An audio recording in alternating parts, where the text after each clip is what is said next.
Listo.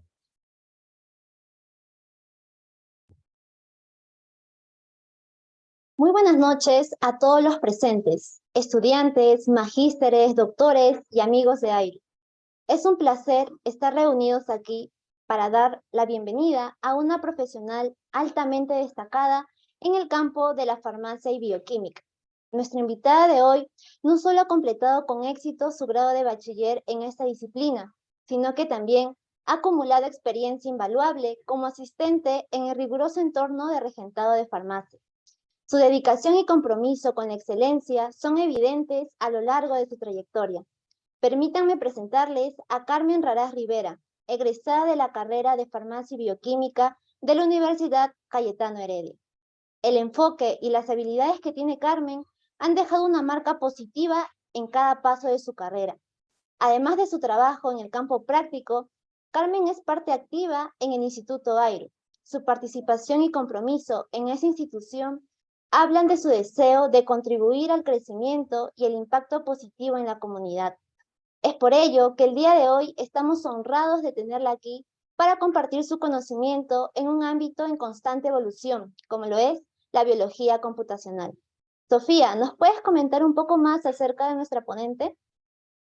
Claro, Pilar, como mencionaste, la señorita Carmen Liliana Raraz Rivera tiene muchos logros académicos que demuestran su desempeño e iniciativa en la carrera de farmacia y bioquímica, la cual es bachiller. También demuestra su responsabilidad al ser partícipe en grandes conferencias. Y hoy le tenemos aquí, en la conferencia organizada por el Instituto AIRE, en la cual tratará el tema de biología computacional. Pilar, este tema suena muy interesante, ¿cierto? Así es, Sofía. Para esta conferencia, Carmen nos tiene preparado un tema sumamente interesante, en el cual nos guiará a través de una introducción a este emocionante campo, que fusiona tanto la biología y la informática, para resolver distintos problemas biológicos y médicos, utilizando diversas herramientas tecnológicas e innovadoras. Así que, sin más demora, los dejamos con Carmen Raraz Rivera, una profesional ejemplar que ha demostrado que la dedicación y la pasión pueden abrir puertas a oportunidades únicas y desafiantes. Adelante, Carmen, puedes empezar. Muchas gracias, Pilar y Sofía. Bueno.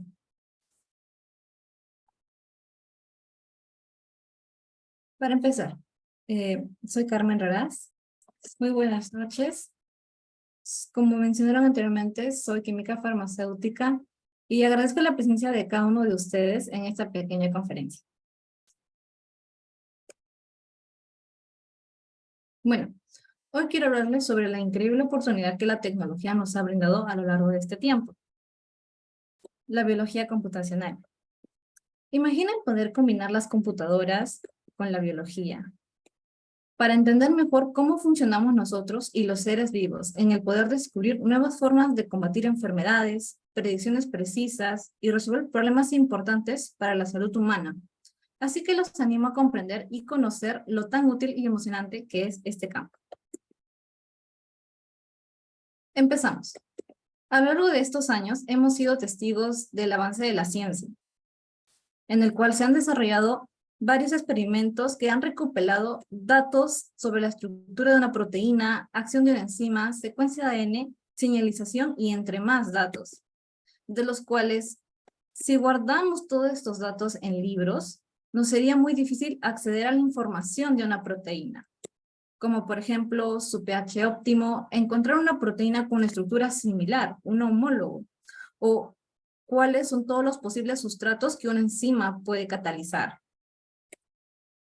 Entonces, como científicos, tal vez nos va a tener que costar revisar entre 10 a 20 artículos o libros para poder obtener toda esta información, en el cual lamentablemente nos hace un poco lenta la investigación. Entonces, para poder manejar toda esta gran información, sería lenta la recopilación, se ha creado la bioinformática, la cual se enfoca en el desarrollo y la aplicación de métodos computacionales para almacenar, analizar y gestionar grandes cantidades de información y datos biológicos como son las secuencias de ADN, proteínas y otros tipos de información genómica y molecular. Por lo que ahora, toda esta gran información recopilada de los experimentos que se encuentran en libros, artículos, ahora se encuentran en grandes bases de datos que según tu objetivo de estudio, tú puedes decidir cuál usar. Y ahorita voy a demostrar cuáles son las bases de datos que tú puedes elegir. Aquí solo tengo las bases de datos más principales o que mayor uso tienen, pero les recuerdo que hay muchas más bases de datos de las que voy a presentar.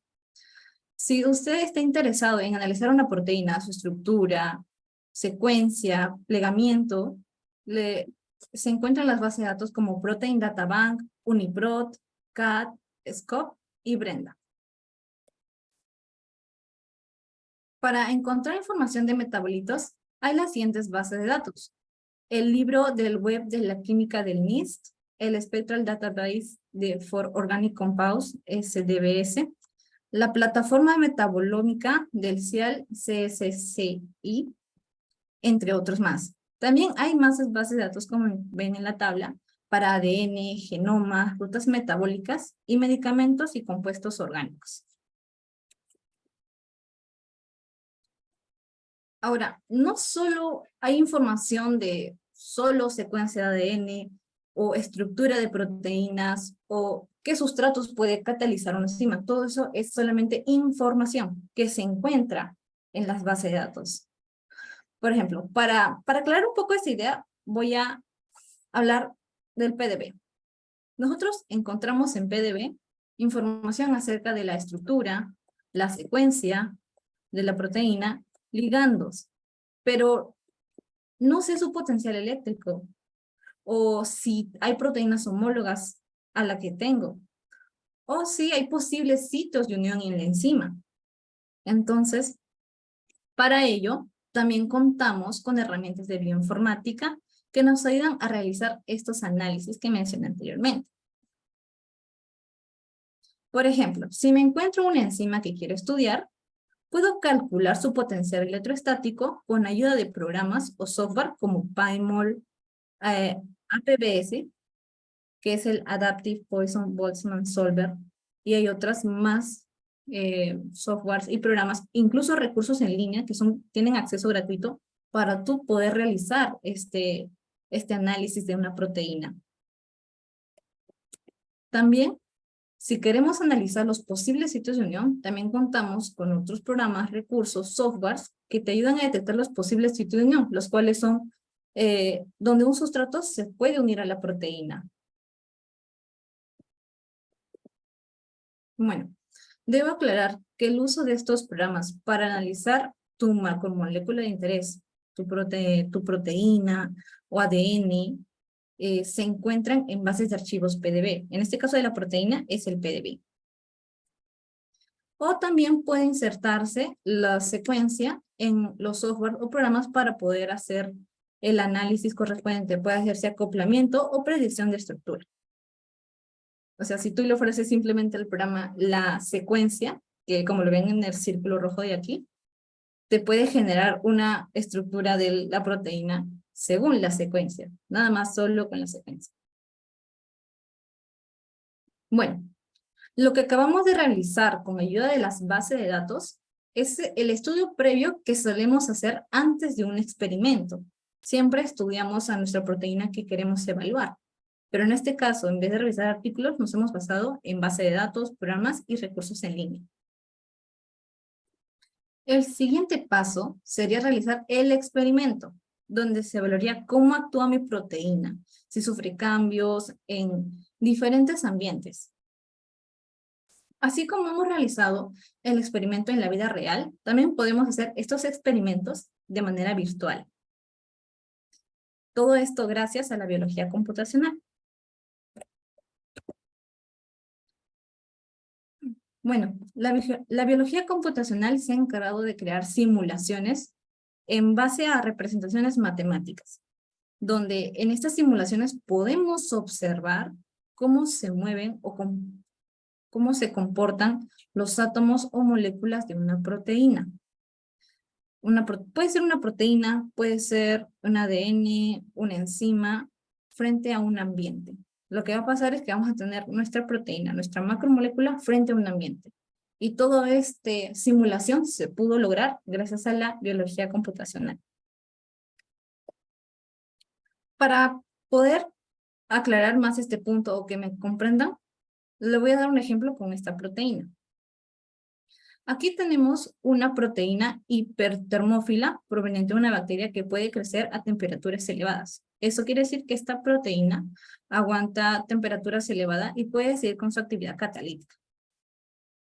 Pero se encontró una proteína homóloga a esta, es decir, que tiene propiedades similares a esta, ya que tiene también una estructura semejante, pero no igual. Pero esta proteína homóloga es mesófila. Esta crece en temperaturas ambiente, pero no crece a temperaturas extremas como la hipertermófila.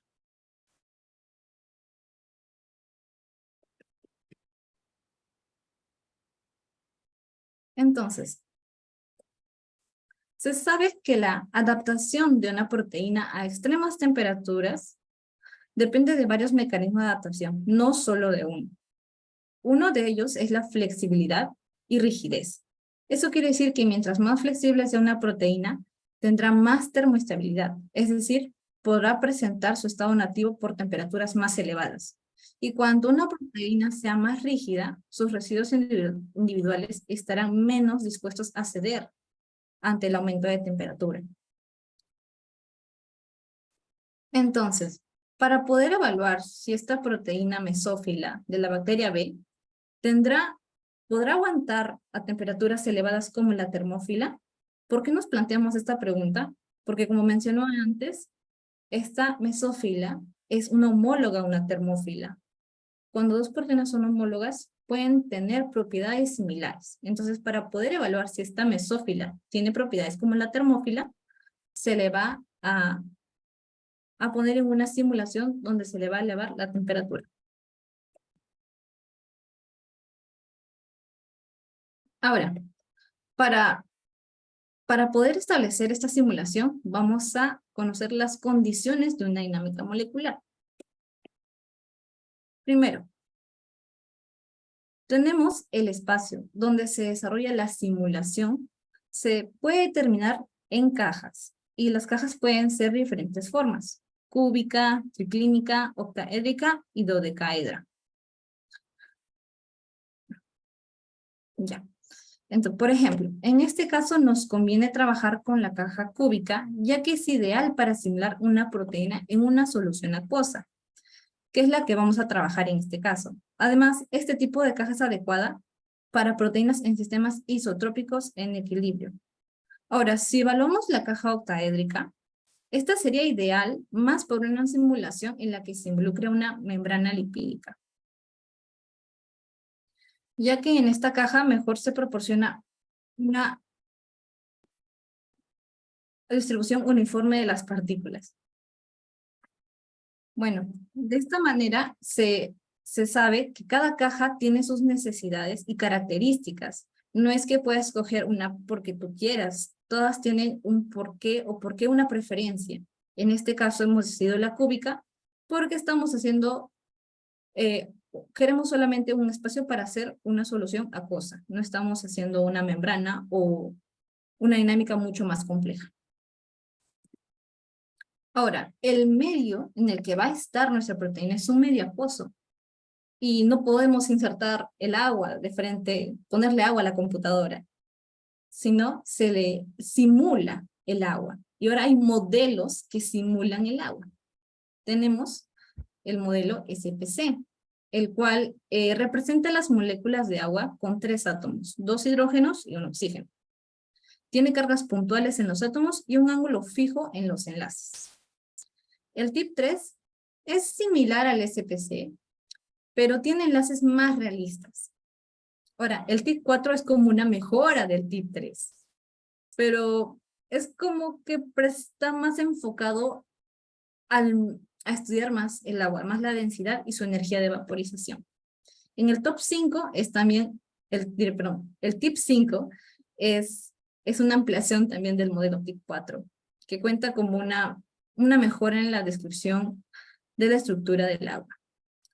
Pero nuestra dinámica es algo sencilla en la que estoy dándoles ejemplo, por lo que no estamos evaluando en sí una propiedad del agua o si estamos trabajando en una membrana. Solo necesitamos una dinámica rápida y sencilla. Por lo tanto, el modelo del agua TIP 3 se nos sería cómodo y adecuado.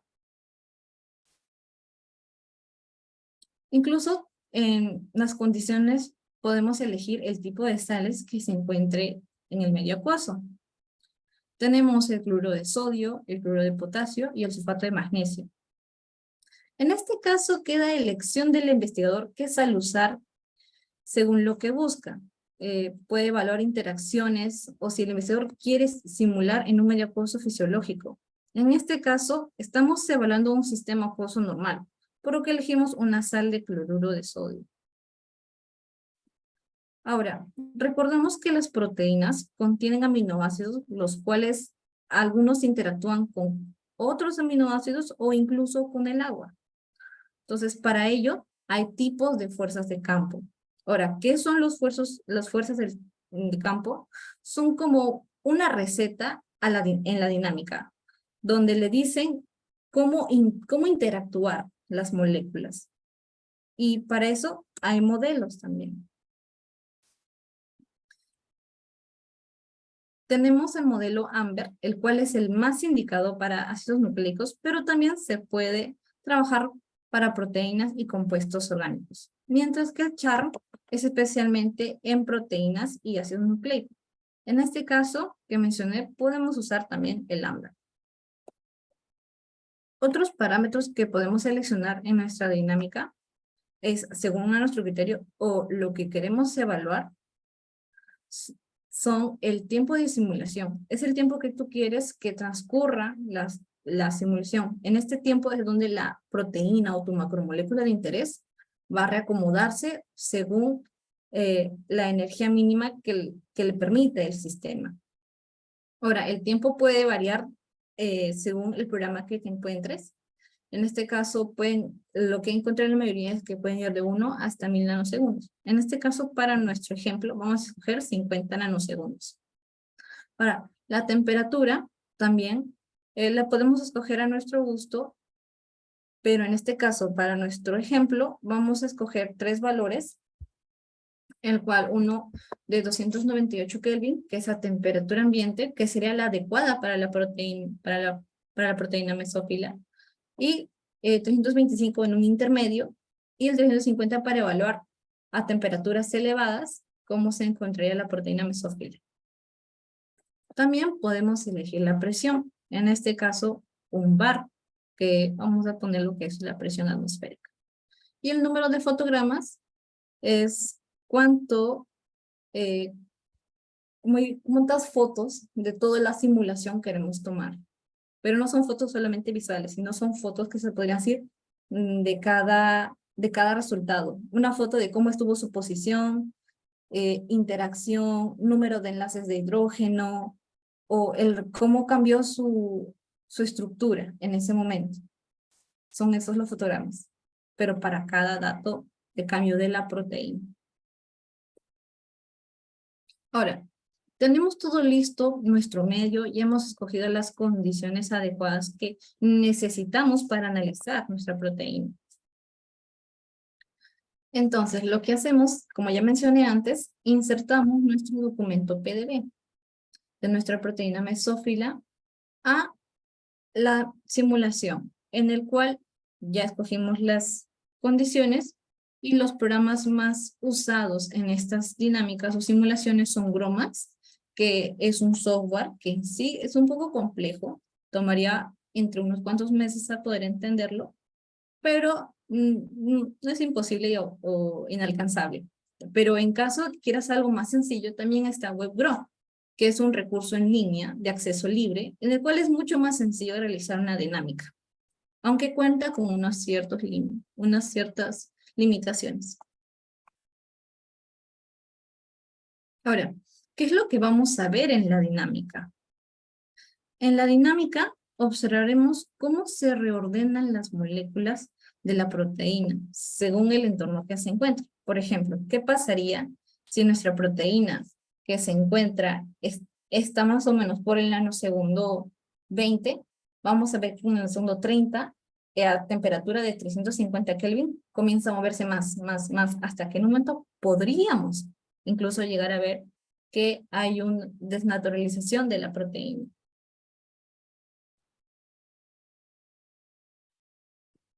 Bueno, también la dinámica nos genera resultados en gráficas, donde su interpretación nos indicaría si la proteína ha sufrido cambios en su estructura o en su número de enlaces.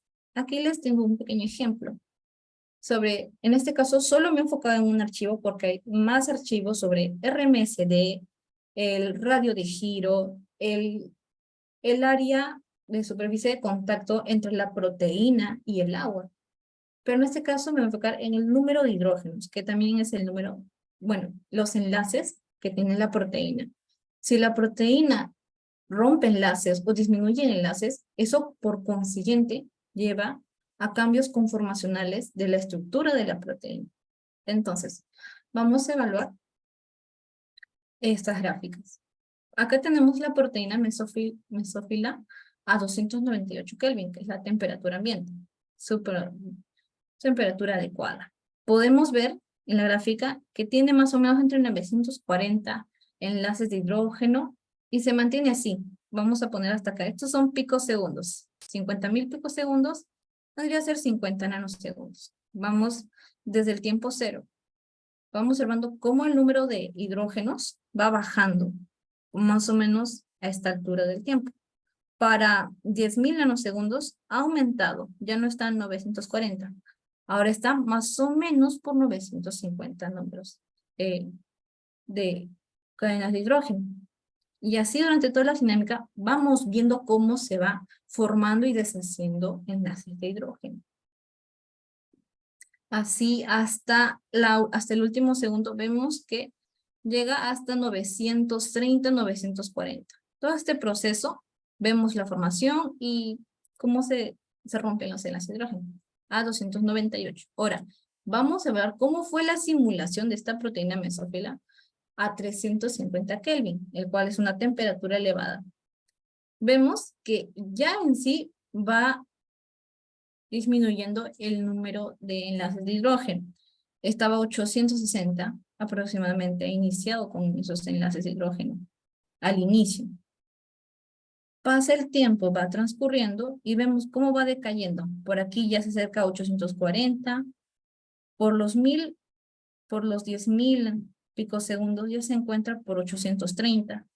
Y así vamos viendo durante toda la simulación cómo se va formando y deshaciendo enlaces de hidrógeno hasta el 5.000. Vemos que al final llegó hasta 830. Entonces evaluamos.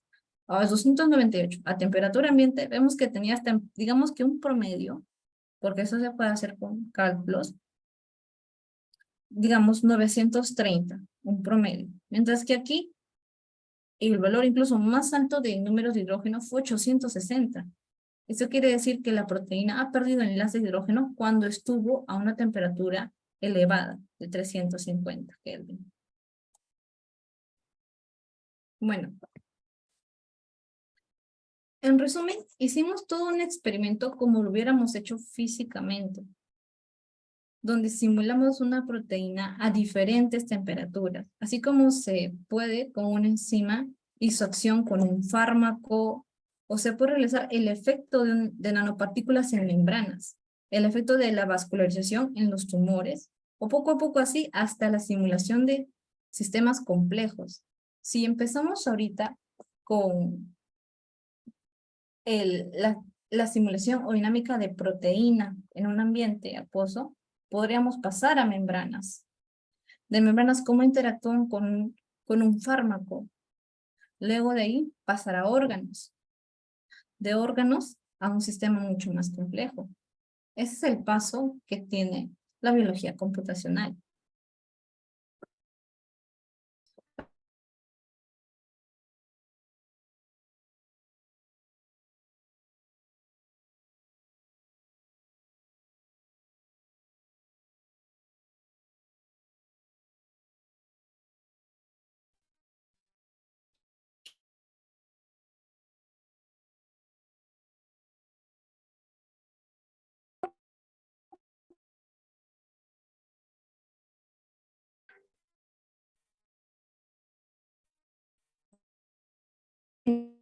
esta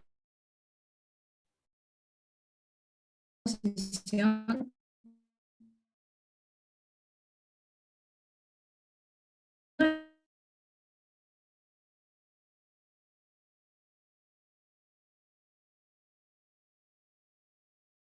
Muchas gracias por su información y grata intervención, señorita Carmen Liliana. Si me escuchan, parece que se fue por unos segundos mi conexión de internet. No se preocupe, sí se logra escuchar. Puede continuar. Ya, ahorita vuelvo a compartir pantalla justo, no sé en qué parte se habrá colgado. Ahorita, bueno, listo. Como estaba diciendo, estaba recalcando sobre la gran importancia de la biología computacional, ya que es la herramienta más poderosa para poder trabajar en hipótesis sin perder o gastar materiales de manera innecesaria, ya que esto te puede asegurar la toma de decisiones y poder evitar gastar reactivos o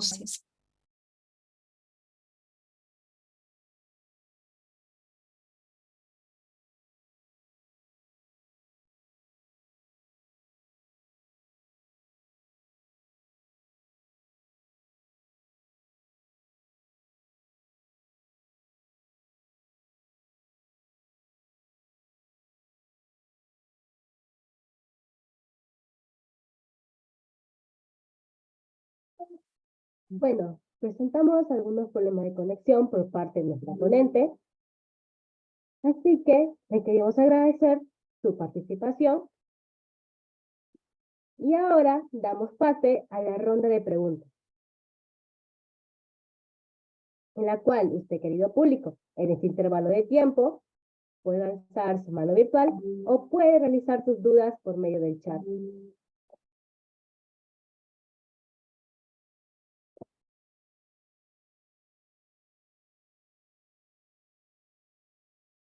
Sí, tenemos algunos problemas técnicos con la ponente Carmen. Carmen nos confirma si es que ya se arregló tu red para que puedas continuar o si no damos pase a las preguntas.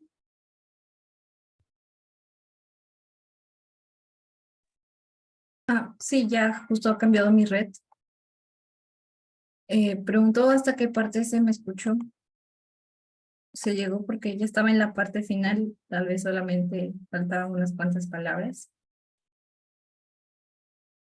Sí, en la parte de hipótesis te quedas. Bueno.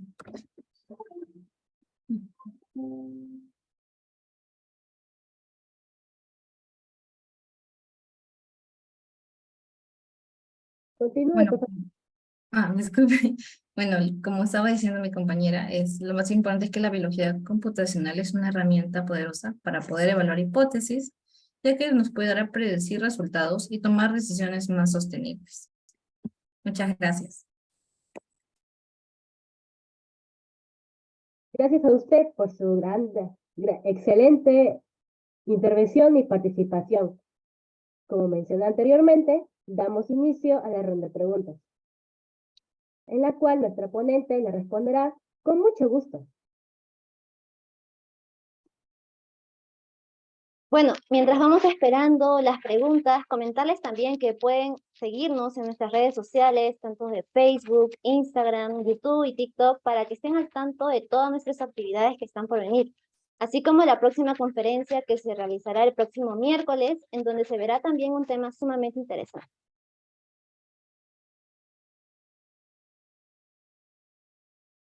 Sin más preámbulos, damos inicio a la primera pregunta, la cual es: ¿cómo se emplearía la biología computacional a favor de la salud pública?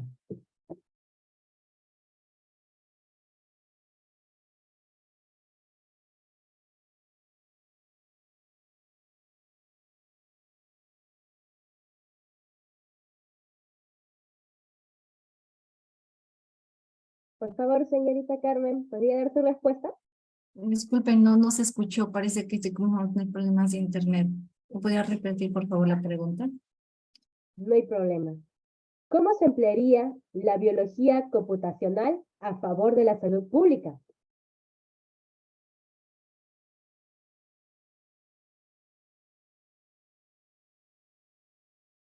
Bueno, la biología computacional a favor de la salud pública, primero como base de datos, la bioinformática también, aparte de poder recopilar solo datos de proteínas, ADN, secuencias, también nos permite recopilar datos sobre estados de pacientes, sobre cómo se encuentran, cuántos pacientes han presentado tuberculosis, cuántos pacientes han presentado diarrea o enfermedades gastrointestinales.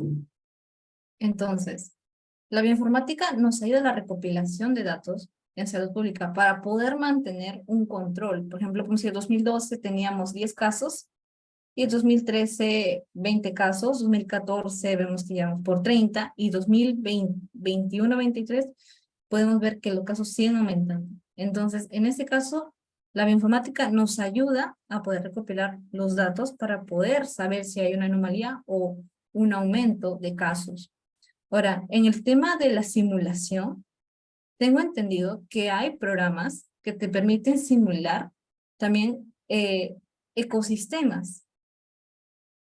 Entonces, la biología computacional nos podría ayudar incluso a simular qué pasaría si ponemos a una persona en diferentes circunstancias. Por ejemplo, ¿qué pasa si este grupo de personas yo les doy más consumo de jugo de naranja y a este grupo no? Aumento de vitamina C y a este disminución de vitamina C.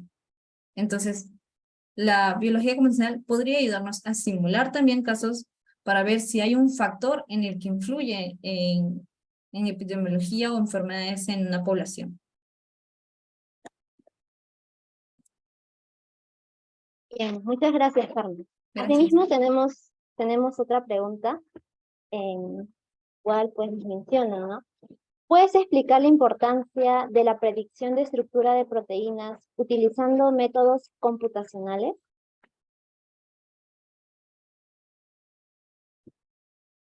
Bueno, como mencioné antes, la predicción de proteínas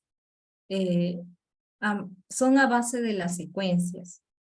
Aparte de poder relacionar evolutivamente a las proteínas por su estructura, al poder realizar ¿cómo mencionar esto?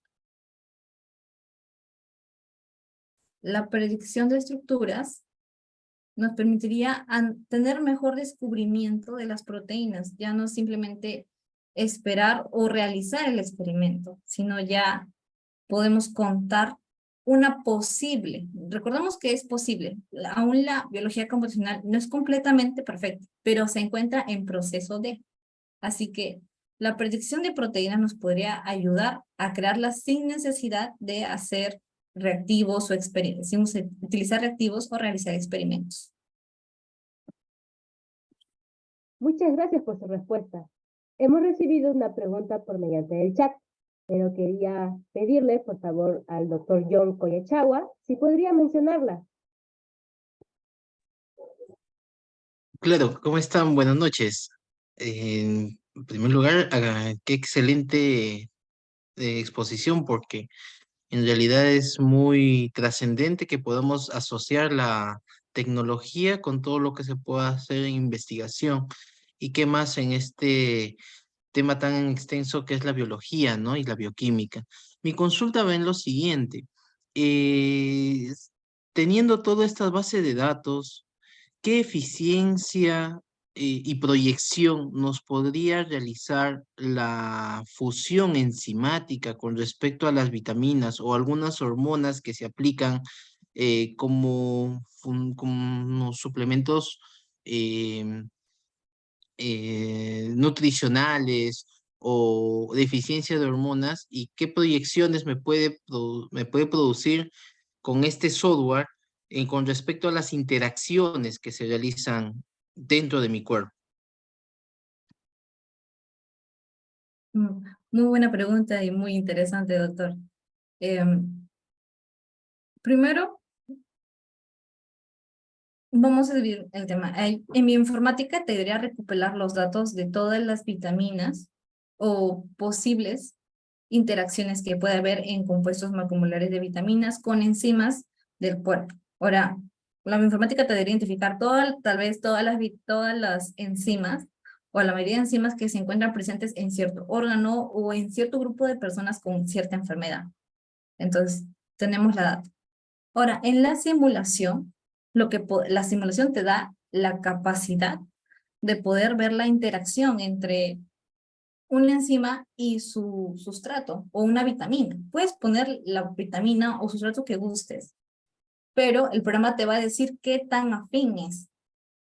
O sea, ya no necesitarías hacer la misma reacción en digamos que en físico, sino en la computadora te diría, ¿es afín? ¿No es afín? He visto más enlaces de unión con esta vitamina que con esta otra vitamina.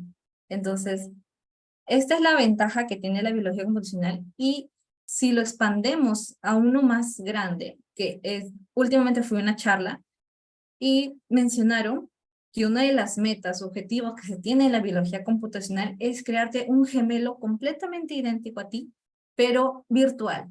Este virtual tuyo, tu gemelo virtual, va a tener todas las características tuyas.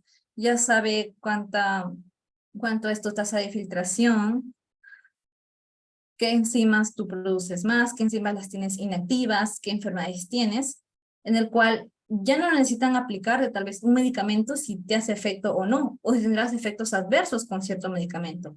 Simplemente este medicamento lo van a poner a tu gemelo virtual y en tu gemelo virtual se podrá ver todos los efectos y cambios que podría generar en ti. Ya no sería necesario experimentar en ti, sino en tu gemelo virtual. Es uno de los pasos que se está dando también en la biología computacional.